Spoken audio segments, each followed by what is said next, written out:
लो मेरे प्यारे दोस्तों, प्रभावती के पास अब कोई दूसरा ऑप्शन ना होगा, इसलिए उसे प्रॉपर्टीज़ के पेपर में साइन करने पड़ते हैं और प्रॉपर्टी संध्या के नाम हो जाएगी। और फिर परिवार वाले दोनों बेटियों की सगाई बड़ी धूमधाम से करेंगे। इसके पीछे डीके और युवराज की चाल थी और दोनों बात कर रहे होंगे कि इसकी खबर किसी को ना पता चले, मगर सुन्नी चाची आ जाएंगे और उनकी बातें सुन लेंगी और फिर वह डीके से पूछेगी कि उसने ऐसा क्यों किया, मगर वह कुछ जवाब नहीं देगा।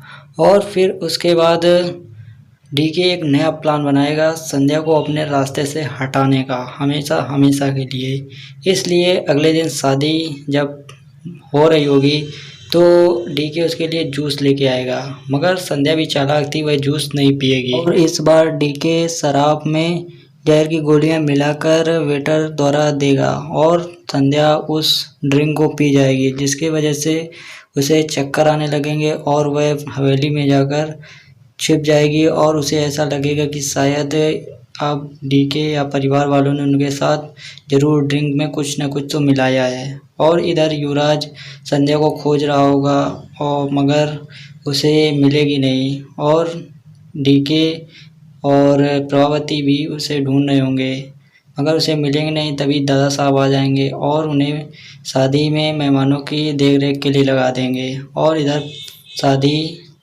स्टार्ट हो जाएगी होना।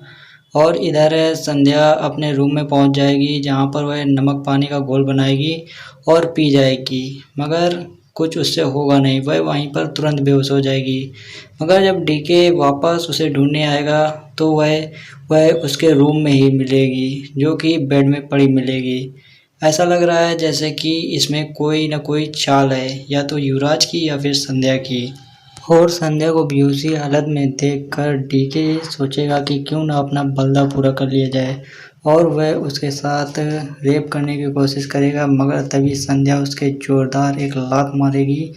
लात ऐसी जगह मारेगी कि तो वह उठ नहीं पाएगा और कहेगी कि अब तो तुम्हारी हद पार हो गई है, अब तुम्हें तो जेल जाना ही पड़ेगा। मगर फिर वह मांगने लगेगा और फिर संध्या उससे कहेगी कि उसे वही करना होगा जो वह कहेगी, तो वह फिर मान जाएगा। और फिर डीके सभी को एक रूम में बुलाएगा और वहाँ पर संध्या कहेगी कि ये इन लोगों ने मुझे मारने की कोशिश की है। तो फिर डीके कहेगा कि मैंने नहीं, बल्कि प्रभावती की ये सब चाल थी और आज तक उसने जो भी कांड किए हैं वो सब प्रभावती के कहने पर किए हैं, जिससे प्रभावती को गुस्सा आ जाएगा और वह उसे मारने के लिए दौड़ेगी, मगर वह उसका हाथ पकड़ लेगा और फिर उनके ही 2 तमाचे जोरदार जड़ देगा।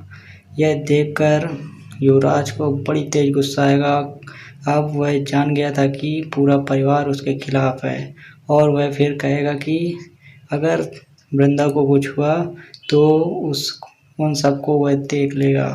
और फिर अगले दिन सुन्नी चाची संध्या के रूम में आएंगी और कहेंगी कि वह यह सब क्यों कर रही है डीके के साथ। तो फिर संध्या उन्हें डीके के नार्को टेस्ट की वीडियो दिखाएगी, जिससे सुन्नी चाची को पता चल जाएगा कि आखिरकार असलियत क्या है। तो मिलते हैं नेक्स्ट एपिसोड में, अब क्या होने वाला है